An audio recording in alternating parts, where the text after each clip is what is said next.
तो कहानी की शुरुआत एक जेल में टीचर नाम के हट्टे कट्टे पर शांत कैदी से होती है, जिसे अभी अभी जेल में कत्ल के इल्जाम में डाला गया है। वो जब पहले दिन पर शांति से अपने सेल में आराम कर रहा था, तभी वहाँ कल्लू ब्लेडबाज नाम का कैदी अपने साथियों के साथ आके टीचर के सेल में मौजूद दूसरे कैदी से उसकी पैंट उतारने को कहता है, ताकि कल्लू ब्लेडबाज अपनी हवस मिटा सके। लेकिन उसकी बातें सुनकर टीचर उनके लेन देन के बीच में आकर कल्लू ब्लेडबाज को वहाँ पर से जाने के लिए कहता है। मगर जब कल्लू ब्लेडबाज उसकी बात को नहीं मानता, तो टीचर गुस्से में उसके मुंह पर ऐसे लगातार धड़ाधड़ मुक्के मारता है कि कल्लू ब्लेडबाज के साथ साथ उसके साथियों का सिस्टम भी हैंग हो जाता है। अब वैसे जिस कत्ल के इल्जाम में टीचर को जेल में डाला गया है, वो उसने करा ही नहीं था। वो तो बस कुछ समय पहले मार्ग्रेव गांव में अपने भाई के बुलाने पर आया था। मगर जैसे ही वो वहाँ के रेस्टोरेंट में पेस्ट्री खाने के लिए गया, तो अचानक से पुलिस वाले उसको गिरफ्तार करके पुलिस स्टेशन में लेकर आ गए। और वहाँ आकर उसे ऑफिसर रॉस्को से बात करके पता चला कि पिछली रात मार्ग्रेव गांव में एक मर्डर हो गया था और क्राइम स्पॉट पर आखिरी बार टीचर जैसे हट्टे कट्टे आदमी को देखा गया है। उसी शक के आधार पर वो लोग उसे उठाकर लेकर आए थे। लेकिन टीचर के हिसाब से वो तो कत्ल के समय पर इस टाउन में आने के लिए बस में बैठा हुआ था। पर अभी जब तक ये बात प्रूफ नहीं हो जाती, तब तक टीचर को जेल से नहीं निकाला जाएगा। तब रॉस्को का बॉस फिनली वहाँ पर आकर टीचर को अपने साथ इंटेरोगेशन रूम में लेकर चला जाता है और टीचर को उसकी बेगुनाही प्रूव करने के लिए वकील की सलाह लेने को कहता है। लेकिन टीचर तो उस समय पर भी एकदम शांत बैठा हुआ था, क्योंकि उसके हिसाब से उसने पिछले कई दिनों में किसी इंसान को जान से मारा ही नहीं है। इधर रॉस्को ऑनलाइन टीचर के बारे में पता करने की कोशिश कर रही होती है, पर ना तो टीचर का कोई फेसबुक या फिर इंस्टाग्राम अकाउंट था और ना ही उसके नाम के डॉक्यूमेंट्स मिल रहे थे। इससे रॉस्को और उसके साथी काफी ज्यादा परेशान हो जाते हैं। और जब फिनले टीचर से वापस से उसके पास बात करने के लिए जाता है, तो टीचर उससे मर्डर की सिचुएशन को जानने के बाद उसे बताने लग जाता है कि कहीं ना कहीं इस मर्डर में एक से ज्यादा लोगों का हाथ है, क्योंकि मरने वाले आदमी के मरने के बाद उसे बहुत ही बेरहमी से पीटा भी गया था और बाद में उसकी बॉडी के पास से बंदूक के खाली शेल भी उठा लिए गए थे, जबकि कत्ल करते हुए अकेला कातिल इतना दिमाग नहीं लगा सकता। उसकी ऐसी बातों को सुनने के बाद फिनले पूरी तरह से हैरान रह जाता है और तब टीचर उसको बताता है कि इस गांव में कुछ दिनों पहले एक बहुत ही फेमस सिंगर का भी मर्डर हुआ था और उसी के केस को सॉल्व करने के लिए मेरे भाई जोई ने मुझे यहाँ पर अनऑफिशियल वे में बुलाया है। लेकिन फिनले को टीचर की बातों के ऊपर भरोसा नहीं होता और क्योंकि उसे मरे हुए आदमी के जूते में से हबल नाम के एक दूसरे आदमी का नंबर भी मिला था, इसीलिए वो रॉस्को के साथ हबल के घर पर पहुंच जाता है। अब जब वो हबल से पूछताछ कर रहे थे, तो हबल की नजर उसके घर के बाहर की सड़क पर खड़ी एक काली गाड़ी के ऊपर पड़ती है, जिसे देखने के बाद वो डरते हुए अपने आप ही कह देता है कि उस आदमी की जान मैंने ही ली थी। ये बात सुनने के बाद रॉस्को और फिनली इस बात को समझ तो जाते हैं कि हबल उनका बेवकूफ बना रहा है, पर कोई और रास्ता न होने की वजह से वो उसको गिरफ्तार कर लेते हैं। और अब जैसा कि ये बात भी प्रूफ हो चुकी थी कि टीचर ने उस कत्ल को नहीं करा है, तो टीचर को फ्री कर दिया जाता है। लेकिन टीचर के पुलिस स्टेशन से बाहर जाते ही फिनले उसके पास जाके उसे एक हफ्ते तक हबल के साथ जेल में ही रहने को कहता है, क्योंकि फिनले इस बात को जानता था कि हबल ने वो मर्डर नहीं करा है और वो तो बस एक मामूली सा अकाउंटेंट है जिसे इस कत्ल के इल्जाम में फंसाया जा रहा है। इसी वजह से हो सकता था कि टीचर के हबल के साथ जेल में रहने पर वो टीचर को सारी सच्चाई बता दे। इस पर पहले तो टीचर मना कर देता है और तब फिनले टीचर को अपने ऑफिस में ले जाकर वहाँ पर स्टीवनसन नाम के एक आदमी को बुलाता है, जिसके हिसाब से वो रात के समय में अपनी बीवी के साथ उसी रास्ते से पार्टी से वापस आ रहा था। पर वहाँ पर उसे हबल दूर दूर तक कहीं पर दिखाई नहीं दिया था और आखिरी बार उस जगह पर टीचर जैसे हट्टे कट्टे आदमी को देखा गया था। इस बात को सुनकर टीचर समझ जाता है कि अगर वो फिनले की बात को नहीं मानेगा, तो फिनले उसे झूठे केस में फंसाकर जेल में ही सड़ाएगा। इसीलिए वो चुपचाप हबल के साथ जेल में जाने के लिए तैयार हो जाता है, जहाँ तक उसने कल्लू ब्लेडबाज और उसके साथियों का सिस्टम हैंग करके कल्लू ब्लेडबाज के एक साथी का चश्मा छीन लिया था, जिसके बाद वो चुपचाप हबल के साथ जेल के ग्राउंड में जाकर बैठ जाता है। अब जैसा कि थोड़ी देर पहले टीचर ने हबल की इज्जत लूटने से बचाई थी, तो हबल उस पर भरोसा करके उसको बता देता है कि उसने इस कत्ल के इल्जाम को धमकी की वजह से अपने सर पर लिया है, क्योंकि उसे कहा गया था कि अगर वो ऐसा नहीं करेगा तो उसे उसके परिवार के सामने कीलों से ठोककर दीवार पर लटका दिया जाएगा। हबल की इन बातों को सुनते हुए टीचर की नजर दूसरी तरफ मौजूद कुछ कैदियों के ऊपर पड़ती है, जो उन्हें लगातार घूरे जा रहे थे, जिन्हें देखने के बाद टीचर चुपचाप बाथरूम की तरफ चला गया था। उसके बाथरूम में पहुंचते ही वो कैदी भी अपने लीडर टिंकू टकले के साथ वहाँ पर आकर उसको चारों तरफ से घेर लेते हैं, जो देखकर टीचर उनसे साफ कहता है कि मैं बस 3 तक गिनूंगा और तब तक अगर तुम लोगों ने बाथरूम को खाली नहीं करा तो अपनी हालत के जिम्मेदार तुम लोग खुद होगे। इतना बोलकर टीचर गिनती गिनना चालू कर देता है, मगर एक गिनने के तुरंत बाद वो टिंकू टकले और उसके साथियों का टकला फोड़ना शुरू कर देता है। और ऐसा पुण्य का काम करते समय टीचर के हाथ पैर तब तक नहीं थकते जब तक वहाँ पर कुछ गार्ड पहुंचकर उसको रोक नहीं देते। पर उन लोगों के वहाँ पर आने से पहले ही टीचर टिंकू टकले और उसके साथियों को जमीन पर बिछा चुका था। अब वैसे अभी वो गार्ड टीचर और हबल को खतरनाक कैदियों वाले सेक्शन में देखकर हैरान भी हो जाते हैं, क्योंकि असल में उन दोनों को अभी के लिए नॉर्मल सेल्स में छोटे मोटे कैदियों के साथ रखा जाने वाला था, मगर स्पाइवी नाम का ऑफिसर उन लोगों को खतरनाक कैदियों वाले सेक्शन में बंद करके चला गया था। इसीलिए अब टीचर समझ जाता है कि असल में ये सब बस हबल को मारने की चाल थी, और क्योंकि टीचर ने उसकी मदद करी है तो बाहर जाने के बाद उसका गेम बजना भी तय है। किस्मत से अगले ही दिन उन दोनों की जमानत भी हो जाती है, क्योंकि हबल को उसकी बीवी ने छुड़वा लिया था और टीचर को रॉस्को ने, क्योंकि पिछले दिन रॉस्को को टीचर की असली आइडेंटिटी के बारे में पता चल चुका होता है। असल में टीचर रीचर मिलिट्री की मेजर रैंक का बंदा था जिसने कई जंगों में उनके देश को जितवाया है और उसी वजह से रीचर को काफी सारे अवार्ड्स भी मिले थे, मगर किसी वजह से उसने मिलिट्री को छोड़ दिया था और अभी सच में वो वहाँ पर अपने भाई के बुलाने पर ही आया था। इस बारे में पता चलने के बाद रॉस्को ने इस बारे में फिनले को भी बताया था और बाद में किसी तरह से उन लोगों ने रीचर के बस में चढ़ने वाली वीडियो को ढूंढ कर निकाल ही लिया और रीचर को बेगुनाह साबित कर दिया। खैर अभी रॉस्को रीचर को अपने साथ नए कपड़े दिलवाने के लिए लेकर जाती है और उसके शहर को छोड़कर जाने से पहले शाम में उसे उसके घर पर डिनर पर आने को कहती है। रीचर भी इस पर मान जाता है और वहाँ पर से अपनी शेव करवाने के लिए एक बार्बर की शॉप पर आ जाता है। तब उसकी दाढ़ी बनाते हुए बार्बर उसे मार्गरेट टाउन की हिस्ट्री के बारे में बताने लगता है कि वहाँ के सभी बड़े बड़े बिजनेस क्लीनर नाम के एक आदमी के थे और वो वहाँ पर कई चीजों में इन्वेस्ट करके गाँव वालों का भला करा करता था। इन बातों को सुनते हुए टीचर की नजर अचानक से बाहर खड़ी एक काली गाड़ी के ऊपर पड़ती है जो काफी देर से उसका पीछा कर रही थी, इसीलिए टीचर उस गाड़ी के पास जाता है। वो गाड़ी असल में क्लीनर के छोटे बेटे जूनियर क्लीनर की होती है जिसमें जूनियर क्लीनर अपने कजन डॉसन के साथ आया था क्योंकि पिछले दिन तक गाँव में होने वाले सारे कत्ल का इल्जाम टीचर के ऊपर लगाया जा रहा था, मगर आज अचानक से उसे फ्री कर दिया गया। इस पर टीचर कोई जवाब न देकर वहाँ पर से निकल जाता है और शाम में रॉस्को को पिक करने के लिए पुलिस स्टेशन में पहुंचता है। पर अभी रॉस्को ने डिनर प्लान को कैंसिल करने को कह दिया था क्योंकि गाँव में एक और मर्डर सेम तरह से हुआ था और वो लोग उसी की इन्वेस्टिगेशन करने के लिए जा रहे थे। इस बात को सुनकर टीचर भी उन लोगों के साथ मुर्दाघर में जाता है, लेकिन डेड बॉडी को देखने के बाद वो गुस्से में मुर्दाघर से बाहर आ गया था क्योंकि वो डेड बॉडी असल में उसके भाई जोय की थी। जोय उसी की तरह हट्टा कट्टा इंसान था और गांव में होने वाले मर्डर्स के ऊपर सीक्रेट इन्वेस्टिगेशन कर रहा था। इस बारे में टीचर जब फिनले से बात करता है तो उसकी फिनले से बहसबाजी हो जाती है क्योंकि फिनले के हिसाब से टीचर के गाँव में आने के बाद से ही अचानक वहाँ पर मर्डर होना शुरू हो गए थे और शायद उसका भाई भी उन कातिलों में शामिल था। इस बात को सुनने के बाद टीचर गुस्से में फिनले को धक्का दे देता है, पर तब रॉस को बीच में आकर जैसे तैसे उन दोनों को शांत करवाती है और टीचर फैसला करता है कि केस को सॉल्व करने में वो उन दोनों की मदद करेगा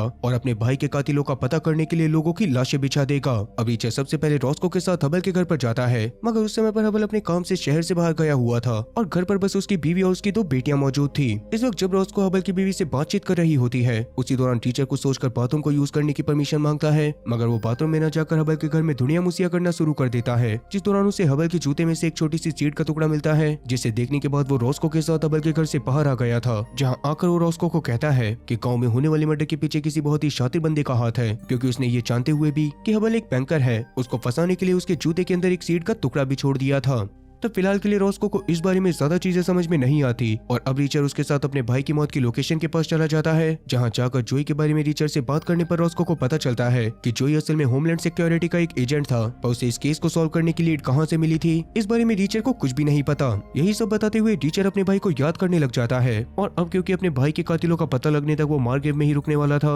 इसीलिए वो एक घर को जाकर टेंट पर ले लेता है। उस समय पर रॉस्को ने भी उसके ऊपर नजर रखी हुई थी और अभी जब रीचर के उसके घर में जाने से पहले कुछ बच्चे आकर उसको परेशान करते हैं तो रीचर उनमें से 3 को बुरी तरह से पेलने के बाद चौथे से कहता है कि इन तीनों को जल्दी से उठाकर हॉस्पिटल में ले जाओ। ये देखने के बाद रॉस्को अपने सर को पकड़ लेती है क्योंकि रीचर की इस छोटी सी हरकत से रॉस्को को समझ में आ गया था कि रीचर अपने भाई के कातिल के बारे में पता करने के लिए गाँव में खून की नदियां बहा देगा। फिर इसके अगले दिन जब रीचर रॉस्को के पास पुलिस स्टेशन में जाता है तो उस समय पर रॉस्को वापस से गाँव के घर की तरफ जा रही थी क्योंकि पिछली रात कातिल ने एक और आदमी को जान से मार दिया है। तब रीचर भी उसके साथ जाता है और मर्डर साइट पर पहुंचने के बाद वो दोनों फिनले को बहुत ज्यादा परेशान होता हुआ देखते हैं क्योंकि आज तक उसने इस तरह से मर्डर होते हुए कभी भी नहीं देखा था। फिनले की पतली हालत को देखकर टीचर उससे पूछता है, अरे क्या हुआ, आदमी को किलो से ठोककर दीवार पर लटका दिया गया है क्या? ये बोलते हुए टीचर अंदर चला जाता है, पर अंदर जाने के बाद तो उसके भी होश उड़ जाते हैं क्योंकि सच में उस आदमी को किलो से ठोककर दीवार पर लटका दिया गया था। उसी वजह से फिनले और टीचर की वापस से बहसबाजी होने लग जाती है, पर टीचर उसको बता देता है कि ऐसी ही सेम धमकी हबल को भी मिली थी और इस बारे में हबल ने उसको जेल में बताया था।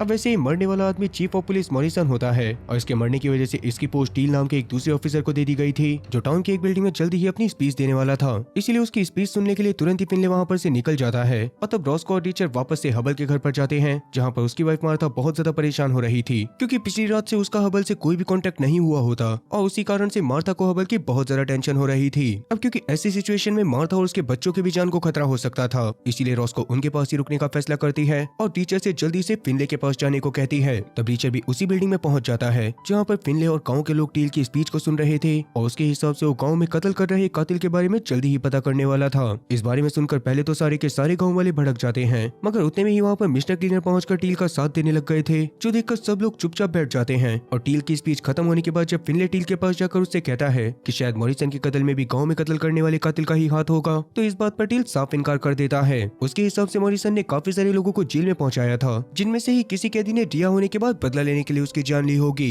ये बोलकर टील फिनले से बाकी सारी चीजों पर ध्यान देने के लिए कहता है जो सुनने के बाद फिनले इस बात को समझ गया था कि टील किसी वजह से उसका ध्यान इस केस पर से हटाने की कोशिश कर रहा है। इस बारे में जब फिनले रीचर को बताता है तो रीचर कहता है कि इस समय पक्का क्लीनर का भी हाथ है, लेकिन किसी पुख्ता सबूत के बिना वो इतने बड़े आदमी के ऊपर उंगली नहीं उठा सकते थे, और अभी तो बिल्कुल भी नहीं, क्योंकि अब तो टील यानी कि चीफ ऑफ पुलिस भी उसके साथ था। ये सुनने के बाद रीचर सबसे पहले फिनले से मार्था और उसके बच्चों को प्रोटेक्ट करने को कहता है, जिसके लिए फिनले अपने FBI में काम करने वाले एक दोस्त की मदद लेने वाला था, जो बताकर फिनले वहाँ पर से चला जाता है और रीचर अपने लिए एक फोन लेने बार्बर के बगल वाली दुकान में जाता है। वहाँ से फोन लेने के बाद जब रीचर दुकान से बाहर आता है तो बार्बर उसको 2 स्पेनिश बंदों के बारे में बताता है, जो पिछले दिन रीचर के बार्बर की दुकान से जाने के बाद बार्बर के पास उसके बारे में पूछताछ करने के लिए आए थे। ये बात सुनने के बाद रीचर थोड़ा सा हैरान तो होता है, पर फिलहाल के लिए वो इस बात पर ज्यादा ध्यान न देके सीधा मार्था के घर पर पहुंचकर उससे सामान को पैक करने को कहता है, क्योंकि जल्दी ही फिनली का दोस्त उन्हें वहाँ पर लेने के लिए आने वाला था। इतना बोलने के बाद रीचर घर के बाहर आ जाता है। जिस दौरान उसे घर से बस थोड़ा सा दूर एक काली गाड़ी दिखाई देती है, जिसे देखकर रीचर उसकी तरफ जाने लग गया था, पर अभी वो काली गाड़ी वहाँ पर से चली जाती है।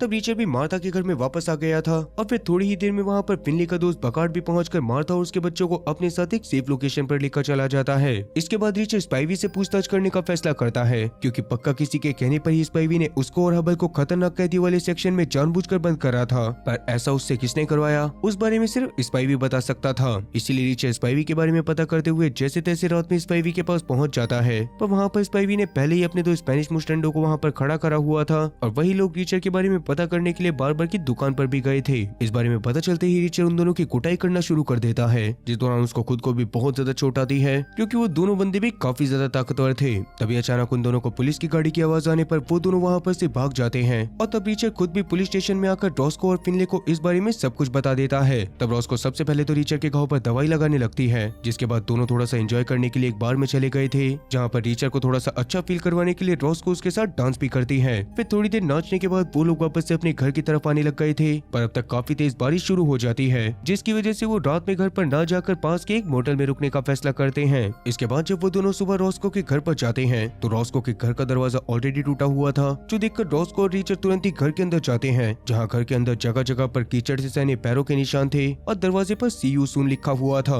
उसको देखकर रीचर समझ जाता है कि पिछली रात वो किलर्स रॉस्को को जान से मारने के लिए आए थे, पर रॉस्को के घर में न होने की वजह से उसकी जान बच गई। तब इस बात को सोचते हुए वो दोनों थोड़ा सा परेशान होते हैं, और फिलहाल के लिए रॉस्को रीचर को उसकी सेफ्टी के लिए अपने पास मौजूद एक बॉक्स में से एक डेजर्ट ईगल गन को निकाल कर देती है, और बाद में वो दोनों फिनले के पास जाकर उससे भी इस बारे में बताते हैं। फिनले भी इस बात से थोड़ा सा परेशान हो गया था, जिसके बाद वो तीनों मुर्दा घर में जाते हैं और उन्हें पता चलता है कि जिस आदमी के कत्ल के इल्जाम में उन लोगों ने रीचर को धोखे से जेल में डाल दिया था, वो आदमी एक मामूली सा ट्रक ड्राइवर था, जिसके ऊपर काफी समय पहले बस एक छोटे से ट्रक एक्सीडेंट का केस दर्ज था। ये बात सुनने के बाद उन तीनों में से किसी को भी समझ में नहीं आता कि कोई भी किसी मामूली से ट्रक ड्राइवर को जान से क्यों मारेगा। वो तीनों इस बारे में बातें कर ही रहे थे कि तभी अचानक से रॉस्को के पास मॉली नाम के एक ऑफिसर का कॉल आता है, जो होमलैंड सिक्योरिटी से बात कर रही थी और जोई के गायब होने के बारे में रॉस्को से बात करना चाहती थी। तो जोई का नाम सुनकर टीचर रॉस्को से फोन लेकर मॉली को बताता है कि मैं जोई का भाई टीचर बोल रहा हूँ और जोई का मर्डर हो चुका है। ये बात सुनने के बाद तो मॉली दंग हो जाती है और बताती है कि जोई असल में नकली नोट प्रिंट करने के रैकेट का पर्दाफाश करने की कोशिश में लगा हुआ था। इसका मतलब कि इस गांव में होने वाले कत्ल भी कहीं ना कहीं नकली नोट से लिंक थे। इसीलिए तब रीचर और ज्यादा सच्चाई पता करने के लिए मॉली से जोई की सारी फाइल्स को उस तक लाने को कहता है, जिस पर मॉली भी 2 दिन बाद आने के लिए मान जाती है। इसके बाद वो तीनों अपनी आगे की इन्वेस्टिगेशन का प्लान डिस्कस करते हैं, जिसके अकॉर्डिंग सबसे पहले फिनले स्पाइवी के घर के पास अकेले पहुंच गया था, मगर स्पाइवी के घर में कोई भी नहीं होता। इसीलिए फिनले चोरों की तरह स्पाइवी के घर में जाकर वहां पर धुनिया मुसिया करना शुरू कर देता है, और तब उसके हाथ में स्पाइवी का फोन लगता है, जिसकी कॉल हिस्ट्री के हिसाब से सच में स्पाइवी ने क्लीनर की कंपनी में काफी बार कॉल करे थे। फिनले इस बारे में सोच ही रहा था कि तभी अचानक से 2 पुलिस वाले आकर फिनले को चोर समझकर बहुत ही बुरी तरह से मारते हैं और उसे बेहोश करके जेल में डाल देते हैं। पर किस्मत से ये बात रॉस्को को पता चलने पर वो फिनले की मदद करने के लिए आ गई थी, जिसके बाद वो उन ऑफिसर्स के ऊपर चिल्लाती भी है, लेकिन उन ऑफिसर्स को इस बात से घंटा फर्क भी नहीं पड़ता। वहीं रीचर फिलहाल के लिए पीटर के बारे में पता करने में लगा हुआ था, इसीलिए वो ट्रक इंश्योरेंस कंपनी में जाकर पीटर की फाइल मांगता है, क्योंकि पक्का पीटर के एक्सीडेंट करने के बाद ट्रक को सही करवाने के लिए उसकी कंपनी ने इंश्योरेंस कंपनी का सहारा लिया होगा। इस पर पहले तो वहाँ का मैनेजर रीचर को कोई भी फाइल देने से मना करता है, लेकिन रीचर जब उसका गला उसकी टाई से दबाता है तो मैनेजर पीटर का सारा डेटा उसे देने के लिए मान जाता है। इसके थोड़ी देर बाद रीचर फिनले और रॉस को एक जगह पर खाना खाने के लिए मिलते हैं, तो वहाँ पर रीचर उन्हें बताता है कि पीटर असल में जिस ट्रक को चलाया करता था वो भी क्लीनर की कंपनी का था, जिसका मतलब क्लीनर का गाँव में होने वाले कत्लों से कुछ न कुछ लेना देना जरूर है। इसीलिए फिनले और रीचर क्लीनर से मिलने जाने का फैसला करते हैं, जहाँ पर पहुँचने के बाद वो काफी सारे मजदूरों को एनिमल फूड को ट्रक से नीचे उतारते हुए देखते हैं, और बाद में क्लीनर के असिस्टेंट उन्हें क्लीनर के पास लेकर चली जाती है, लेकिन क्लीनर क्लीनर को उनकी बातें सुनने के बाद अपनी काफी ज्यादा बेइज्जती लग रही थी, इसीलिए उनके किसी भी बात का सही से जवाब नहीं देता और आखिरी में सिक्योरिटी को बुलाकर उन लोगों को वहाँ पर से बाहर भेज देता है। इससे रिचर्ड समझ गया था कि अब कहीं ना कहीं फिनले की जान को भी खतरा है, इसीलिए अब वो फिनले से भी संभल कर रहने को कहता है। अब उसी रात रॉस्को की मुलाकात जूनियर क्लीनर से पेट्रोल पंप पर होती है, जो रॉस्को को बताता है कि रिचर्ड एक बेरहम कातिल है जिसने एक वक्त अपनी ड्यूटी के समय पर कई मासूम लोगों को बेरहमी से भी जान से मार दिया था, और उसके बाद भी उसने जैसे तैसे बचकर बाद में मिलिट्री को छोड़ दिया। ये बात सुनने के बाद रॉस्को हैरान होकर वहाँ पर से चली जाती है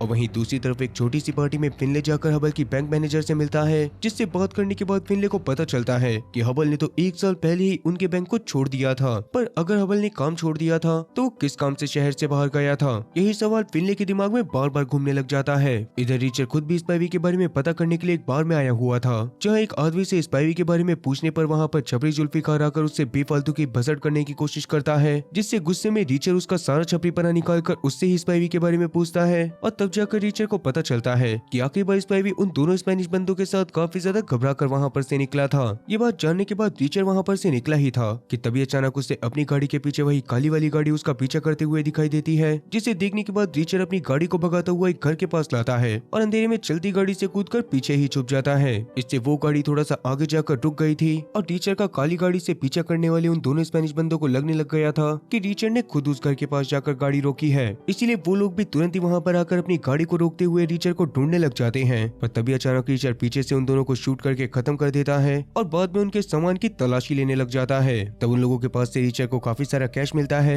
जो पक्का उन लोगों को रिचर्ड को जान से मारने के लिए मिला होगा। खैर फिलहाल के लिए रिचर्ड उन लोगों की लाशों को ठिकाने लगाने के लिए गाड़ी की डिग्गी में डालने वाला था, मगर डिग्गी को खोलने के बाद उसे डिग्गी के अंदर स्पाइवी की लाश मिलती है, जिसे वो दोनों स्पेनिश बंदे मिलकर पहले ही जान से मार चुके थे। इसके बाद रिचर्ड जैसे तैसे जबरदस्ती उन दोनों बंदों की डेड बॉडी को उसी गाड़ी की डिग्गी में डाल देता है और बाद में फिनले को कॉल करके उससे उसकी लोकेशन के बारे में पूछता है। अब वैसे फिनले फिलहाल के लिए एक जली हुई गाड़ी के पास जा रहा था, जिसका भी शायद इन केसेस से कोई ना कोई लेना देना जरूर था, इसीलिए अब इस बारे में पता चलने पर रिचर्ड खुद भी वहाँ पर पहुँच जाता है, जहाँ पर जल्दी ही रॉस्को भी आ गई थी और फिलहाल के लिए रिचर्ड और रॉस्को ने जैसे तैसे गाड़ी का चेसिस नंबर निकाल ही लिया था। इसके बाद रिचर्ड फिनले से स्पाइवी समेत दोनों स्पेनिश बंदों की लाश को भी ठिकाने लगाने को कहता है और स्पेनिश बंदों के पास मिले पैसे से रॉस्को के साथ एक बहुत ही लग्जरियस होटल में आ जाता है, क्योंकि घर पर रहकर वो लोग वैसे भी सेफ नहीं थे। तब होटल में ही रिचर्ड के पास मॉली का कॉल वापस आता है, जो अगले दिन दोपहर में उन लोगों से मिलने के लिए आने वाली थी। वो वैसे भी रिचर्ड से मिलने के लिए बहुत ज्यादा एक्साइटेड थी, क्योंकि जोई को रिचर्ड के ऊपर बहुत ज्यादा गर्व होने के कारण जोई मॉली से अक्सर रिचर्ड की बातें करता रहता था। ये बात सुनने के बाद रिचर्ड बहुत ज्यादा इमोशनल हो जाता है, जिस दौरान रॉस्को उसको संभालते हुए उसे अपने बारे में भी बताती है कि बचपन में उसके मम्मी पापा एक एक्सीडेंट में मारे गए थे, जिसके बाद उसकी देखभाल क्री नाम के एक पुलिस ऑफिसर ने करी थी, पर कुछ साल पहले किसी ने उसको भी जान से मार दिया। ये बात सुनने के बाद रिचर्ड को भी रॉस्को के लिए थोड़ा सा बुरा लगता है और तब रिचर्ड उसको बात करते हुए बताता है कि एक समय पर मेरी ड्यूटी के टाइम पर रोज कुछ बच्चे फुटबॉल खेलने के लिए बॉर्डर के पास आया करते थे, जिन्हें देखकर मुझे भी काफी ज्यादा अच्छा लगता था, पर एक दिन वो बच्चे नहीं आए और मुझे पता चला कि उन लोगों को पास के घर का एक बंदा किडनैप करके उनके साथ गलत काम करने वाला है। इसी वजह से मैंने उस बंदे को जाकर जान से मार दिया, पर बाद में सबको लगने लगा कि शायद मैंने किसी मासूम बंदे को जान से मारा है। पर मेरी और बच्चों की स्टेटमेंट को सुनने के बाद सरकार इस बात को समझ गई थी, जिसकी वजह से उन्होंने मेरे को गिरफ्तार नहीं करा और बाद में मैंने मिलिट्री को छोड़ दिया। इतना बोलने के बाद वो नहाने के लिए चला गया था और थोड़ी ही देर में उसके पीछे पीछे रॉस्को उसको संभालने और उसके साथ इंटीमेट होने बाथरूम में ही आ गई थी। फिर इसके अगले दिन रॉस्को और रिचर्ड मॉली के आने से पहले पीटर के घर जाने का फैसला करते हैं, ताकि वो उसके घर वालों को उसकी मौत के बारे में बता सके। लेकिन वहाँ पर जाने के बाद जब वो उसके माँ बाप की हालत को देखते हैं तो रिचर्ड जानबूझकर ऐसा ड्रामा करता है कि वो बस पीटर से नॉर्मली बात करने के लिए आए हों। इसीलिए तब पीटर की माँ रिचर्ड को एक एड्रेस देती है, जिस एड्रेस पे फिलहाल के लिए पीटर अपनी बीवी के साथ रहा करता था। उस एड्रेस को लेकर रिचर्ड और रॉस्को वहाँ पर से चुपचाप निकल जाते हैं और रास्ते में रिचर्ड रॉस्को को कहता है कि मैंने उन्हें पीटर की मौत के बारे में इसी वजह से नहीं बताया, क्योंकि अगर मैं उन्हें बताता तो वो दोनों भी बहुत ज्यादा इमोशनल हो जाते। अब इसके अगले दिन जब फिनले ऑफिस में जाता है तो वहाँ पर टील उसको बहुत ही बुरी तरह से डांटने लग जाता है, क्योंकि फिनले बिना वारंट के शहर के सबसे बड़े आदमी क्लीनर के पास पूछताछ करने के लिए चला गया था। अब इस पर फिनले अपनी कुछ सफाई दे पाता उससे पहले स्टीवनसन आकर फिनले को बताता है कि लैंडलाइन पर आपके पापा का कॉल आया है। ये बात सुनने के बाद फिनले तुरंत ही लैंडलाइन फोन के पास जाता है, पर असल में वो कॉल बगाड़ की तरफ से था और उसने फिनले के कहने पर उस जली हुई गाड़ी के बारे में इंफॉर्मेशन निकाल ली थी, जिसको बताने के लिए वो रिचर्ड और रॉस्को को उसके पास भेजने के लिए कहता है। इस पर फिनले भी मान गया था और उसने रिचर्ड और रॉस्को के पास इस बात की खबर भी पहुंचा दी थी। पर फिलहाल के लिए वो दोनों पीटर की बीवी के पास आए हुए थे, जो पीटर की मौत के बारे में जानने के बाद बिल्कुल भी दुखी नहीं होती, क्योंकि पीटर कभी उसको समय देता ही नहीं था। जब भी उसके पास काम का फोन आता तो तुरंत ही अपने ट्रक को एसी की डिलीवरी करने के लिए दूसरे शहर में लेकर निकल जाता और बाद में कई दिनों तक वापस ही नहीं आता। उसके एसी के कुछ डब्बे अभी भी गैराज में पड़े हुए थे, जो सुनने के बाद रिचर्ड और रॉस को तुरंत ही उस जगह की छानबीन करना शुरू कर देते हैं। मगर किस्मत खराब होने की वजह से वो डब्बे पूरी तरह से खाली थे। अब इसके बाद पीटर और रॉस को वहाँ पर से निकल जाते हैं, पर कहीं ना कहीं उन्हें ये बात तो समझ में आ गई थी कि पीटर पक्का इन्हीं खाली डब्बों में नकली नोट को दूसरे शहर में लेकर जाता होगा और थोड़ी बहुत घपलेबाजी वो खुद भी करता होगा, जिसके बारे में पता चलने पर ही उसको जान से मार दिया गया। अब ये बात पता चलने के बाद वो दोनों के दोनों बकार्ड से जाकर मिलते हैं, जो उन्हें बताता है कि उस गाड़ी को किसी रॉन नाम के बंदे ने रेंट पर लिया था और वो गांव के पास ही एक मोटल में रुका हुआ था। ये बात सुनने के बाद रिचर्ड थोड़ा सा दुखी होकर बताता है कि इस नाम का इस्तेमाल उसका ही भाई अपने सीक्रेट मिशन के दौरान करा करता था और अब जैसा कि जोई के मरने के बाद उसका सामान मोटल में ही होना चाहिए था, इसलिए रिचर्ड और रॉस को तुरंत ही उस होटल के रिसेप्शनिस्ट से जाकर बात करते हैं, पर उन्हें पता चलता है कि 20 मिनट पहले ही डॉन का सामान कोई और ले गया है। ये सुनकर रिचर्ड और रॉस को तुरंत ही बाहर आकर उस बंदे को इधर उधर ढूंढना शुरू कर देते हैं, मगर उन्हें ये बात समझ में नहीं आती कि वो बंदा कहाँ पर गया होगा। तब रिचर्ड कुछ सोचते हुए पास के एक डस्टबिन को चेक करता है, जिसमें उन्हें जोई का सूटकेस मिल गया था, पर उसमें से जोई के सारे इन्वेस्टिगेशन रिकॉर्ड्स गायब थे। लेकिन किस्मत से उन्हें उस सूटकेस के अंदर जोई का एक सूट भी मिला होता है, जिसमें एक पर्ची पर काफी छोटे छोटे से क्लूज लिखे हुए थे, पर अभी वो दोनों उन क्लूज को सही से देख पाते उससे पहले ही पीछे खड़ी एक गाड़ी से एक आदमी उनकी तरफ गोलियां चलाने लग जाता है, जो देखकर रिचर्ड रॉस को से अलग अलग डायरेक्शन में भागने को कहता है और बाद में वो गाड़ी रिचर्ड का पीछा करने लग जाती है। उस गाड़ी के अंदर 2 लोग मौजूद थे, पर किस्मत से गाड़ी को भगाते हुए वो गाड़ी को एक ऐसी जगह पर लेकर आ जाते हैं जहाँ पर से गाड़ी आगे नहीं जा पाती और तब रिचर्ड मौका मिलते ही एक आदमी को शूट करके खत्म कर देता है। यह देखकर दूसरे वाले आदमी ने गुस्से में आकर रिचर्ड को गन पॉइंट पर ले लिया था, पर उसके गोली चलाने से पहले ही पीछे से रॉस को आकर उस आदमी को शूट करके खत्म कर देती है और बाद में रिचर्ड और रॉस को फिनली को मिलने के लिए पास के एक खाली घर में बुलाते हैं, जहाँ पर्ची को देखकर उन्हें पता चलता है कि उन्हें पीटर के गैराज और ग्रे यानी कि जिस पुलिस ऑफिसर ने रॉस्को को पाला था उसके क्लीनर के खिलाफ वाली फाइल से सबूत मिल सकते हैं। मगर यहाँ पर सबसे बड़ी दिक्कत ये थी कि रॉस्को और रिचर्ड को पीटर के गैराज में वैसे ही कुछ भी नहीं मिला था और ग्रे के मरने के बाद रॉस्को को क्लीनर के घर के अंदर या फिर पुलिस के रिकॉर्ड में क्लीनर की कोई फाइल भी नहीं मिली थी। इसीलिए फिलहाल के लिए उन तीनों में से किसी को भी समझ में नहीं आ रहा होता कि अब उन्हें क्या करना चाहिए। अब वैसे जोई की छोड़ी गई पर्ची में 3 नंबर भी लिखे हुए थे, जिन्हें देखकर रिचर्ड, फिनली और रॉस को उन तीनों नंबरों पर कॉल करते हैं, मगर हर एक नंबर पर उन्हें 3 दिन बाद फोन करने को बोला जा रहा था और क्योंकि अब रिचर्ड, फिनली और रॉस को तीनों को ही थोड़ी देर में मॉली से मिलने के लिए जाना था, इसीलिए उन नंबरों के बारे में पता करने के लिए रिचर्ड नाइगली नाम के एक प्राइवेट इन्वेस्टिगेटर को हायर करता है, जो रिचर्ड के सबसे वफादार लोगों में से एक थी। उससे बात करने के बाद रिचर्ड, फिनली और रॉस्को के साथ सीधा मेट्रो स्टेशन में मॉली से मिलने के लिए पहुंच जाता है, जो नीचे वाले प्लेटफॉर्म पर उतरने के बाद उन लोगों को ऊपर ही रहने का इशारा करती है। इसीलिए वो तीनों एस्केलेटर के पास जाकर उसका इंतजार करने लगते हैं, पर काफी देर बीत जाने के बाद भी वो ऊपर नहीं आती। इसीलिए रिचर्ड नीचे जाकर उसको ढूंढने की कोशिश करता है, मगर मॉली उसे कहीं पर भी दिखाई नहीं देती। तभी रिचर्ड की नजर पटरी पर पड़े मॉली के बैग के ऊपर पड़ती है, जो पूरी तरह से खाली था, जिसे देखकर रिचर्ड पटरी पर जब थोड़ा सा आगे की तरफ बढ़ता है तो उसे साइड में मॉली काफी ज्यादा घायल हालत में दिखाई देती है, क्योंकि उसके पेट में किसी ने खंजर घुसाकर उसको बहुत ज्यादा घायल कर दिया था। और अभी जब रिचर्ड उसको संभालने की कोशिश करता है तो मॉली उसको कुछ बताए बिना ही परलोक सिधार जाती है। इससे रिचर्ड को बहुत ज्यादा गुस्सा तो आया था, पर फिलहाल के लिए वो फिनले और रॉस्को के साथ सीधा वहाँ पर से अपने गाँव में ही आ जाता है, जहाँ आके रिचर्ड ने हबल के घर से उसकी बहुत ही महंगी गाड़ी को अपने लिए ले लिया था, जिसके बाद वो उसी गाड़ी से रॉस्को के घर पर जाता है, जहाँ पर रॉस्को अपनी गाड़ी को धो रही थी, क्योंकि उसकी गैर मौजूदगी में किसी ने उसकी गाड़ी पर उल्टी सीधी बातें लिख दी होती हैं। उन बातों को देखने के बाद रिचर्ड समझ जाता है कि ये काम जूनियर क्लीनर का है, इसलिए उसे ढूंढते हुए एक रेस्टोरेंट में आकर उसको और उसके साथियों को बहुत ही बुरी तरह से मारना शुरू कर देता है। पर उतने में ही वहाँ पर क्लीनर, फिनले और रॉस को तीनों ही पहुंचकर जैसे तैसे लड़ाई को शांत करवा देते हैं। इसके बाद जब रॉस्को रिचर्ड के साथ रेस्टोरेंट के बाहर जाती है, तभी रॉस्को के पास टील का कॉल आता है, जिसने रॉस्को को सस्पेंड कर दिया था, क्योंकि रॉस्को को उस जली हुई गाड़ी के बारे में पता होने के बाद भी उसने उस बारे में टील को कुछ भी नहीं बताया होता। इसके बावजूद रॉस्को इस केस को कंटिन्यू रखने का डिसाइड करती है। तब रिचर्ड कुछ सोचते हुए उससे पूछता है कि क्या मरने से पहले ग्रे ने तुम्हें कुछ दिया था। इस पर रॉस्को उसको बताती है कि मैंने जो डेजर्ट ईगल तुम्हें दी है वो ग्रे की ही थी। ये बात सुनने के बाद रिचर्ड तुरंत ही रॉस्को और फिनले के साथ रॉस्को के घर पर जाकर उस डेजर्ट ईगल वाले डब्बे को ध्यान से देखने लग जाता है, जिसमें मौजूद एक सीक्रेट हिस्से में उसे एक छोटी सी चाबी मिल गई थी,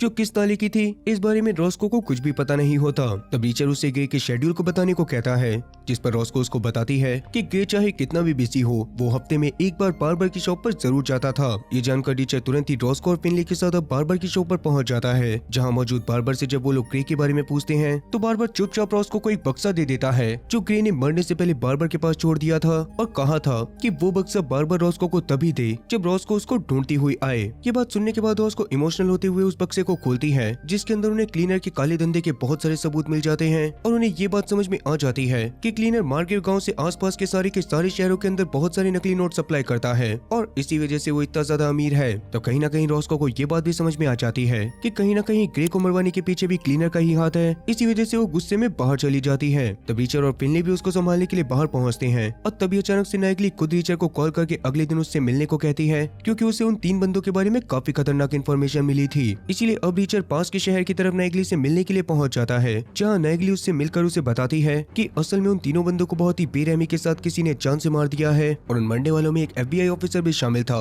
जिसको भी जान से मारकर किसी ने इस केस को पूरी तरह से बंद कर दिया। वहीं जैसा कि रॉस्को को इस बारे में पता चल गया था कि ग्रे की मौत के पीछे कहीं ना कहीं क्लीनर का हाथ है, तो इस बात को भी जल्दी ही समझ जाती है कि क्लीनर ने ये काम टील की मदद से ही करवाया होगा। इसलिए वो गुस्से में सीधा पुलिस स्टेशन में जाकर टील को मारना शुरू कर देती है, जो देखकर फिनले जबरदस्ती जैसे तैसे रॉस्को को बाहर लेकर जाता है और गाड़ी में उसे समझाता है कि उसे ऐसा नहीं करना चाहिए, क्योंकि इन चीजों से उनके लिए मुसीबतें और ज्यादा बढ़ जाएंगी। ये बताने के बाद फिनले रॉस्को को अपने साथ एक मोटेल में लेकर चला जाता है, जहाँ पर से अगले दिन ही रॉस्को को हबल की फैमिली के पास जाना होगा, क्योंकि बकार्ड काफी दिनों से उन लोगों के पास रुके होने की वजह से अपने काम पर नहीं जा पाया है और अगर वो इतनी ज्यादा छुट्टी करेगा तो FBI वाले भी उसे काम से निकाल देंगे। तब रॉस्को भी ऐसा करने के लिए मान जाती है और वहीं फिलहाल के लिए टीचर और नाइगली तो FBI ऑफिसर से मिलते हैं, जिनसे बात करके उन्हें पता चलता है कि उनके यूनिट के FBI ऑफिसर के मरने के बाद वैसे तो उस ऑफिसर के मरने के बारे में FBI इन्वेस्टिगेट करना चाहती थी, मगर किसी अनजान FBI ऑफिसर ने किसी तरह से उन्हें इन्वेस्टिगेशन करने से मना कर दिया और कहीं ना कहीं वो ऑफिसर भी क्लीनर के साथ मिला हुआ हो सकता है, पर कहीं ना कहीं वो लोग भी अपने साथी के असली कातिल तक पहुंचना चाहते थे।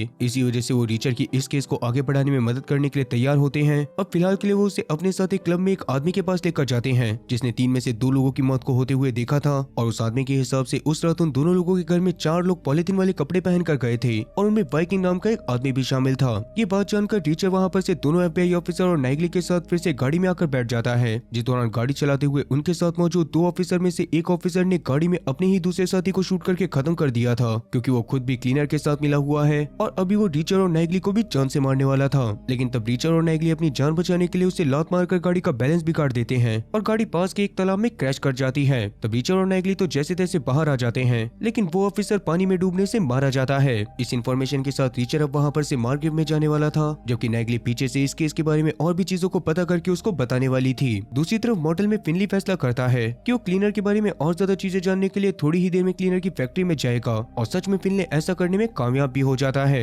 लेकिन क्लीनर के ऑफिस में जाते ही उसकी आंखें फटी की फटी रह जाती हैं, क्योंकि वहाँ पर किसी ने क्लीनर को पहले ही जान से मारा हुआ था, जो देखने के बाद फिनले बिना कुछ भी करे वहाँ पर से चुपचाप निकल जाता है। और सुबह रिचर के वापस आने पर वो रिचर को इस बारे में सब कुछ बताता है, जो जानने के बाद रिचर खुद भी हैरान था और अब उसे लग रहा था कि शायद इस गेम में क्लीनर से बड़ा भी कोई और खिलाड़ी मौजूद है। इस बारे में रिचर से बात करके फिनले टील के पास पुलिस स्टेशन में वापस आ जाता है, जहाँ जब टील उसे क्लीनर की मौत के बारे में बताता है तो फिनले उसके सामने ऐसा ही दिखाता है जैसे उसने इस बारे में अभी अभी सुना हो। तभी अचानक वहाँ पर जूनियर क्लीनर आकर फिनले को मारने की कोशिश करने लग गया था, क्योंकि फिनले ने उसके पिता के ऊपर झूठे इल्जाम लगाकर उनकी बेइज्जती करी थी, पर किसी ने अब उन्हें ही जान से मार दिया था। ये बात सुनने के बाद फिनले जूनियर क्लीनर से माफी मांगते हुए चुपचाप वहाँ पर से चला जाता है। दूसरी तरफ रॉस को भी अब तक पिकार्ड के सेफ हाउस पर पहुंच जाती है, जहाँ पर मार्था उसे देखकर काफी ज्यादा खुश हो गई थी और अभी के लिए पिकार्ड उन लोगों को ये बोलकर वहाँ पर से निकल गया था कि अगर तुम्हें यहाँ पर कोई भी खतरा लगे तो यहाँ पर से तुरंत भाग जाना। वहीं रिचर और फिनले फिलहाल के लिए क्लीनर की फैक्ट्री में दूर से नजर रख रहे थे, जिस दौरान अचानक से उन्हें डॉसन एक ट्रक को कहीं पर लेकर जाते हुए दिखाई देता है, जो देखकर रिचर को काफी ज्यादा अजीब लगा था, क्योंकि क्लीनर की मौत के बाद भी डॉसन शायद कहीं पर नकली नोटों की सप्लाई करने के लिए जा रहा था। तब डॉसन को रंगे हाथों पकड़ने के लिए रिचर सुबह से लेकर रात तक फिनले के साथ उस ट्रक का पीछा करता रहता है और जब डॉसन एक मोटल में आराम करने के लिए रुकता है तो रिचर उस ट्रक की छत के ऊपर चढ़ के अपने चक्कू की मदद से उसमें छेद करता है ताकि वो अंदर मौजूद नकली नोटों को देख सके। लेकिन वो ट्रक तो पूरी तरह से खाली था, जिसके बारे में फिनले को पता चलने पर फिनले को भी इस बारे में कुछ भी समझ में नहीं आता और बाद में वो मार्ग्रेव गांव में रिचर के साथ वापस आ जाता है। इधर रात में जब रॉस को मार्था के पास बैठकर उससे बातें कर रही थी तो अचानक उसे बाहर से किसी की आहट सुनाई देती है और मार्था से इतना बोलकर बाहर चली जाती है कि अगर मैं चिल्लाऊं तो तुरंत ही जंगल की तरफ भाग जाना। अब बाहर की तरफ आसपास के एरिया को देखने पर रॉस को कोई गाड़ी में 2 किलर दिखाई देते हैं, जिन्हें देखने के बाद रॉस को चिल्लाकर मार्था को बच्चों के साथ वहाँ पर से भागने को कहती है और खुद जैसे तैसे किलर्स को जंगल के दूसरी तरफ ले जाकर शूट करके मौत की नींद सुला देती है। इसके बाद वो मार्था को वापस से ढूंढने में लग गई थी, जो बहुत ज्यादा मुश्किलों के बाद में रॉस को जंगल की कुछ झाड़ियों के पीछे छुपी हुई दिखाई देती है, जिन्हें वहाँ से निकालकर रॉस को थोड़ी देर के लिए अपने साथ एक रेस्टोरेंट में लेकर आ गई थी। वहाँ वो मार्था को ये बात भी बताती है कि उसके पति हबल ने 1 साल पहले ही बैंक की नौकरी को छोड़ दिया था, लेकिन मार्था इस बात को सुनने के बाद बिल्कुल भी हैरान नहीं होती। तब वो रॉस्को को बताती है कि अचानक से 1 साल पहले क्लीनर ने हबल को अपनी कंपनी में काम करने के लिए बुलाया था, और क्योंकि हबल अकाउंटिंग में बहुत ज्यादा तेज है और उसे ज्यादा पैसों पर भी टैक्स बचाना आता है, इसी वजह से क्लीनर उस समय पर पहले तो हबल को एक बहुत ही बड़े अमाउंट को सेटल करने को कहता है, जिससे वो वाइट हो जाए। इस काम को टेस्ट समझकर हबल ने इस काम को बहुत ही आराम से कर दिया था, जिससे क्लीनर भी खुश होकर हबल को 5 गुना ज्यादा सैलरी देने का वादा करता है। पर बाद में वो उसे एक अस्तबल में ले जाकर बताता है कि मैं खुद ही नकली नोट छापता हूँ, और अभी जो तुमने ट्रांजैक्शन करा था वो असल में मेरे ही नकली नोट थे, जिन्हें तुमने असली बना दिया, और अगर तुम इस बारे में पुलिस वालों को बताओगे तो कम से कम तुम्हें 30 साल की सजा होगी, पर अगर तुम सिर्फ मेरे लिए काम करते हो तो मैं तुम्हें किसी भी चीज की दिक्कत नहीं होने दूंगा। इतना बोलने के बाद क्लीनर हबल को उसी अस्तबल में बंद करके वहाँ पर से चला जाता है, और फिर रात के समय में अस्तबल में क्लीनर के कुछ लोग एक आदमी को लेकर आते हैं, और उस आदमी ने हाल ही में क्लीनर के साथ गद्दारी करी थी। उसी वजह से क्लीनर के बाकी साथी उसके हाथों पर कील ठोक ठोक कर उसे दीवार पर टांग देते हैं।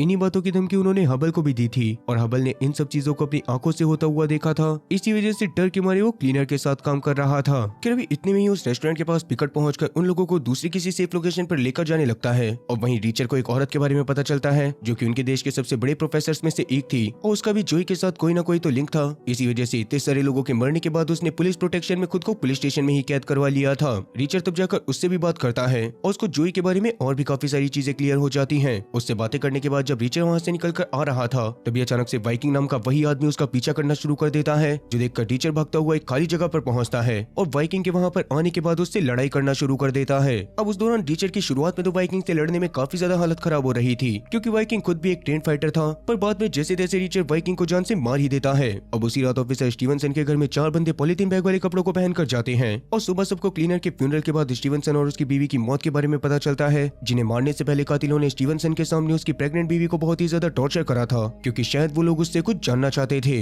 तब रीचर भी फिनले के साथ उस क्राइम सीन पर जाता है, और वहाँ पर जाने के बाद उसे समझ में आ जाता है कि शायद उन लोगों को लग रहा होगा कि स्टीवनसन भी रीचर और उसके साथियों के साथ मिला हुआ है, और वो उससे उनके ही प्लान के बारे में जानना चाहते होंगे। पर क्योंकि स्टीवनसन उन लोगों के साथ नहीं मिला हुआ था, इसी वजह से रीचर को स्टीवनसन और उसकी बीवी के मरने का बहुत ज्यादा दुख होता है, और इसी बारे में वो फिनले से बात करता हुआ स्टीवनसन के घर के बाहर पहुंच जाता है। उतने में ही टील वहाँ पर आकर फिनले को भी उसकी जॉब से निकाल देता है, क्योंकि उसके हिसाब से फिनले भी सारी चीजों को मैनेज नहीं कर पा रहा था, और टील के डिपार्टमेंट को ऐसे बंदों की जरूरत बिल्कुल भी नहीं थी। अब वैसे कहीं न कहीं गाँव के पुलिस स्टेशन के या तो कुछ पुलिस ऑफिसर मारे गए थे, या तो फिर उन सबको जॉब से निकाल दिया गया था। इसके बावजूद पुलिस स्टेशन में सिर्फ टील और बेकर नाम के 2 ही पुलिस वाले बचते हैं, इसलिए अब रीचर को सोचते हुए बेकर को खाना खिलाने के लिए लेकर जाता है, और बस बातों बातों में उसके दिमाग में ये बात डाल देता है कि मैं आज रात में हबल के घर पर सबूत ढूंढने के लिए जाऊंगा, और मेरे हिसाब से शायद असली कातिल कोई और नहीं बल्कि खुद फिनले है, जो मुझे वहाँ पर मारने के लिए जरूर आएगा। इतना बोलकर रीचर वहाँ पर से एक हथियार की दुकान पर जाकर बहुत सारे हथियार खरीद लेता है, और रात में हबल के घर में जाकर अपने आर्मी वाले दिनों की तरह तैयार होकर प्लान बनाने लग जाता है।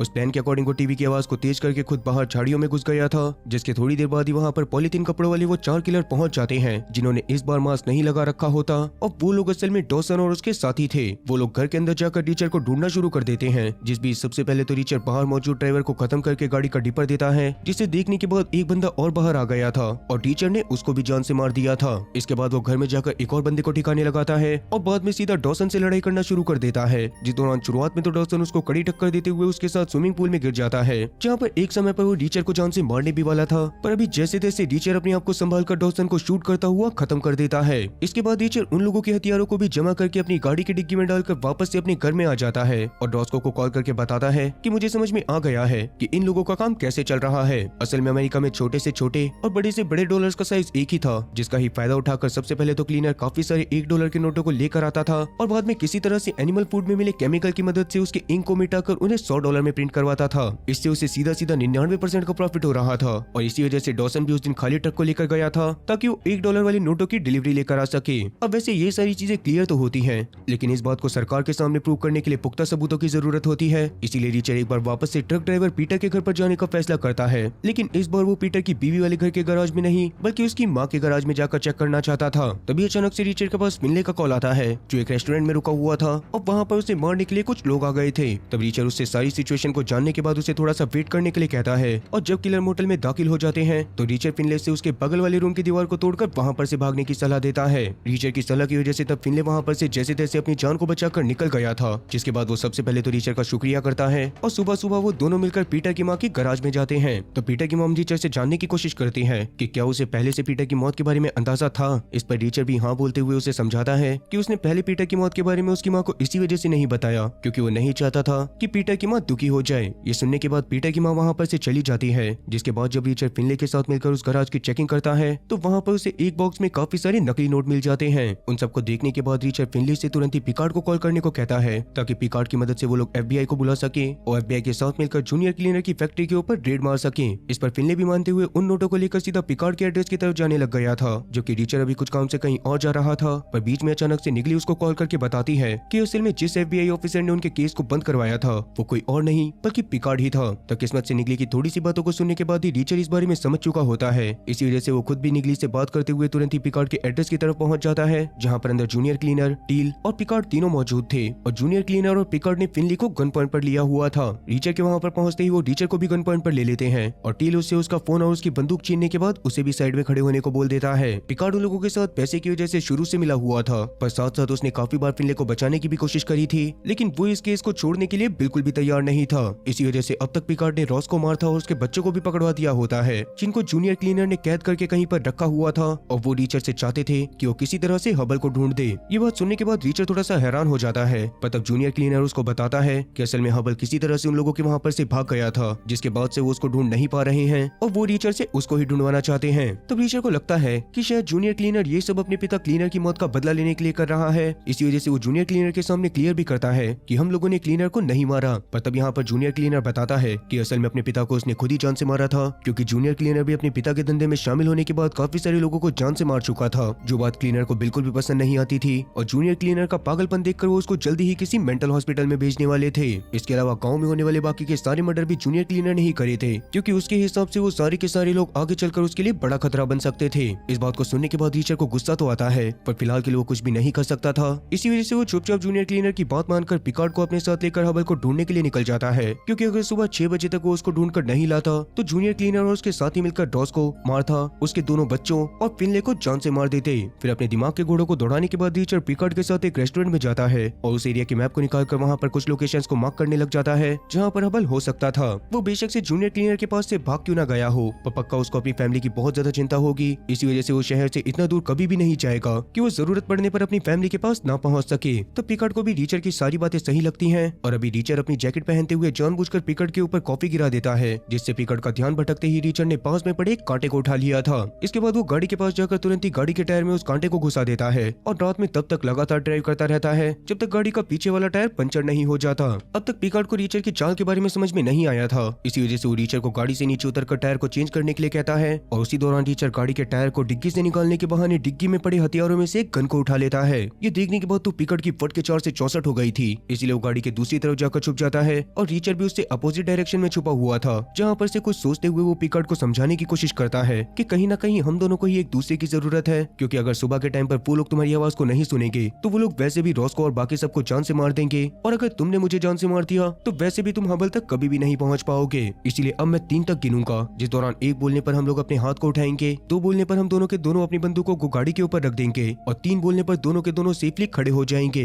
तब पिकार्ड भी ऐसा करने के लिए मान जाता है और रिचर्ड के 1 बोलने पर वो दोनों अपने हाथों को उठाते हैं। फिर 2 बोलने पर पिकार्ड तो अपनी बंदूक को रख देता है, मगर रिचर्ड अपनी बंदूक को नहीं रखता। इसके बाद रिचर्ड के 3 बोलने पर जैसे ही पिकार्ड उठता है वैसे ही रिचर्ड उसको शूट करके खत्म कर देता है, क्योंकि उसे पता था कि सुबह होने से पहले ही वो रॉस को और बाकी सबको बचा लेगा। इसके थोड़ी देर बाद ही रिचर्ड जैसे तैसे हबल को ढूंढता हुआ उस तक पहुंच जाता है और उसे अपनी गाड़ी में बिठाकर अब सीधा फिनले को बचाने के लिए जाने लग जाता है, जिसे टील जेल में डलवाकर बैकर से टॉर्चर करवा रहा था। तब रास्ते में रिचर्ड को ये बात भी पता चलती है कि असल में हबल की मदद रिचर्ड के भाई जोई ने भी करने की कोशिश करी थी, मगर किसी तरह से जूनियर क्लीनर को उसके बारे में पता चल गया और जूनियर क्लीनर ने उसे जाकर जान से मार दिया। वहीं फिनले को बुरी तरह से मारने के बाद बैकर अपनी कुर्सी पर जाकर बैठ गया था, जिस दौरान फिनले के फोन पर अचानक से रिचर्ड का एक मैसेज आता है जिसमें लिखा हुआ था कि झुको और बच जाओ। वो पढ़ने के बाद बैकर को कुछ भी समझ में नहीं आता, पर तभी अचानक रिचर्ड अपनी गाड़ी को पुलिस स्टेशन में ही घुसाता हुआ बैकर को ठोककर वहीं पर खत्म कर देता है और बाद में फिनले को छुड़वाकर पुलिस स्टेशन से भी काफी सारे हथियार ले लेता है। उतने में ही वहाँ पर नाइगली भी उन लोगों की मदद करने के लिए पहुंच गई थी, जो कि खुद भी अपने लिए अपनी पसंद का हथियार चुनती है और बाद में वो एक सेफ लोकेशन पर जाकर रॉस को और बाकी सबको बचाने के प्लान के बारे में डिस्कस करने लग जाते हैं, क्योंकि पक्का रॉस को और हबल की फैमिली को जूनियर क्लीनर ने अपनी फैक्ट्री में ही रखा होगा। तब हबल उन लोगों के लिए वहाँ का एक बैम बनाता है, क्योंकि वो पहले फैक्ट्री में काफी बार जा चुका था और उसे ये बात भी पता थी कि जूनियर क्लीनर ने रॉस को और उसकी फैमिली को कहाँ पर रखा होगा। अब हबल का अंदाजा पूरी तरह से सही था, क्योंकि सच में रॉस को और हबल की फैमिली को उसी जगह पर बांध कर रखा हुआ था और वहाँ पर मार्था बहुत ज्यादा परेशान हो रही थी क्योंकि उसे लग रहा था कि शायद अब वो लोग मारे जाएंगे। तब रॉस्को उसको जैसे तैसे हिम्मत देते हुए समझाती है कि रिचर्ड बिल्कुल भी हार नहीं मानता और जल्दी ही उनके पास आकर उन्हें बचा लेगा। इतने में ही रिचर्ड और उसके साथी सच में फैक्ट्री के पास पहुंच जाते हैं और सबसे पहले नाइकली बाहर मौजूद गार्ड्स को अपनी स्नाइपर की मदद से शूट करके खत्म कर देती है। जिसके बाद रिचर्ड, हबल और फिनले फैक्ट्री के अंदर जाने की तैयारी करने लग गए थे। तब सबसे पहले वो लोग अपने प्लान के अकॉर्डिंग वहाँ पर आग लगाने का फैसला करते हैं। जिस दौरान फिनले अपने पूरे स्टेशन में पेट्रोल को छिड़कने के बाद सिगरेट से आग लगाता है, जिसकी वजह से अंदर मौजूद सामान भी जलने लग गया था। ये देखने के बाद टील तुरंत ही जूनियर क्लीनर से वहाँ पर सभी चीजों को चेक करने के लिए कहता है, पर उसी बीच पीछे वाले रास्ते से रिचर्ड और उसके साथी भी फैक्ट्री के अंदर दाखिल हो गए थे, जहाँ पर आने के बाद वो मौत का नंगा नाच करना शुरू कर देते हैं। जिसके बाद मार्था सबसे पहले तो हबल को आवाज लगाते हुए उससे उसके बच्चों को बचाने के लिए कहती है और हबल अपने बच्चों को बचाने के लिए चला जाता है। इस बीच रिचर्ड ने मार्था और रॉस्को के पास आकर उन्हें भी फ्री कर दिया था। जिसके बाद रॉस्को भी अपनी बंदूक को उठाकर वहाँ पर मौजूद लोगों को मारने में उन लोगों की मदद करने लग जाती है और फिर काफी सारे बंदों को मारने के बाद वो मार्था की सेफ्टी के लिए उसे हबल और उसके बच्चों के साथ फैक्ट्री के बाहर भगा देती है। अब तक पूरी फैक्ट्री बुरी तरह से आग में धधक रही थी कि उतने में ही वहाँ पर पिकार्ड की भी एंट्री हो जाती है, जो असल में मरा नहीं था और वो वहाँ पर रिचर्ड और फिनले से बदला लेने के लिए आया था। वो फिनले से लड़ाई करने लग जाता है और इधर रॉस्को सीधा टील के ऊपर झपट कर उसे मारने लग जाती है क्योंकि ग्रे की जान टील ने ही ली थी। तब रॉस्को जैसे तैसे टील को फाइनली शूट करके खत्म कर देती है और इधर अब तक जैसे तैसे फिनले ने भी पिकार्ड को खत्म कर दिया था। जिसके बाद वो दोनों अपनी जान बचाने के लिए खुद भी फैक्ट्री के बाहर चले जाते हैं। अब फैक्ट्री के अंदर सिर्फ जूनियर क्लीनर और टीचर ही जिंदा बचे हुए थे, जहाँ पर जूनियर क्लीनर पहले तो टीचर के ऊपर भारी पड़ रहा था, पर बाद में टीचर अपने भाई के बारे में याद करते हुए जूनियर क्लीनर को मारकर उसका जूनियर क्लीनर से सफाई वाला बना देता है और उसकी छाती पर 780 की रफ्तार से लात मारकर उसको जैसे तैसे आग में फेंक देता है। अभी जूनियर क्लीनर की जलने से वहीं पर मौत हो गई थी। जिसके कुछ पलों बाद ही फैक्ट्री में एक बहुत ही बड़ा ब्लास्ट होता है, जो देखने के बाद सभी लोगों को लग रहा था कि शायद रिचर्ड मारा गया होगा, पर किस्मत से रिचर्ड इस धमाके में बच जाता है, जिसे देखने के बाद सब लोग बहुत ज्यादा खुश होते हैं। और फिर सुबह के टाइम पर रिचर्ड रॉस्को के घर में उठता है, जहाँ पर उठते ही सबसे पहले तो उसने अपने फोन को चकनाचूर कर दिया था क्योंकि अब उसे इस फोन की जरूरत नहीं थी।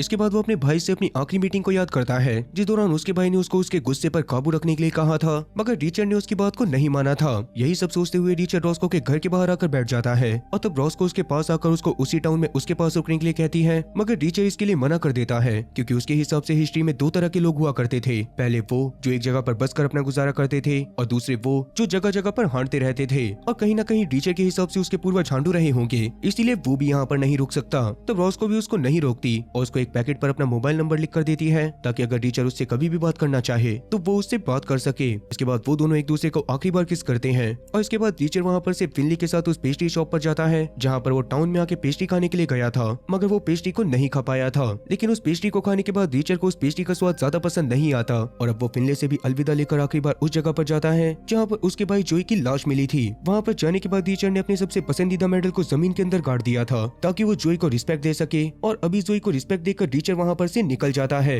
पर रिचर्ड अब कहाँ पर जाएगा और उसका आगे का सफर क्या होगा, इसके बारे में आप लोगों को इस कहानी के सेकंड सीजन में जानने के लिए मिलेगा। पर सेकंड सीजन में पहले सीजन से भी ज्यादा खून खराबा है, जो काफी लोगों के लिए डिस्टर्बिंग भी हो सकता है, इसीलिए उसको चैनल पर लेकर आना है या फिर नहीं, वो चॉइस मैं आप लोगों के ऊपर छोड़ता हूँ। तो सेकंड सीजन को देखने के लिए आप लोग कमेंट सेक्शन में S2 लिख देना। पर इसके सेकंड सीजन के अलावा अगर आप लोगों को कुछ और देखना है तो कमेंट सेक्शन में आप लोग उस सीरीज का नाम भी बता सकते हो। और अगर आपको इसी तरह की खून खराबे वाली कहानियां पसंद है तो आप लोग मेरी एक रिसेंट वीडियो को भी देख सकते हो, जिसमें वर्ल्ड वॉर 2 के टाइम पर एक बंदे को बहुत सारा सोना मिलता है, पर जर्मनी के सोल्जर उस सोने को हासिल करने के लिए उस बंदे के पीछे लग जाते हैं। लेकिन वो सोल्जर्स इस बात को नहीं जानते थे कि पहले के टाइम पर वो आदमी अपने देश का सबसे खतरनाक कमांडो हुआ करता था। मेरे हिसाब से आप लोगों को वो वीडियो भी पसंद आएगी, जिसे देखने के लिए आप लोग एंड स्क्रीन पर क्लिक कर सकते हो। बाकी मिलते हैं मेरे नेक्स्ट वीडियो में, तो तब तक के लिए टाटा और गुड बाय।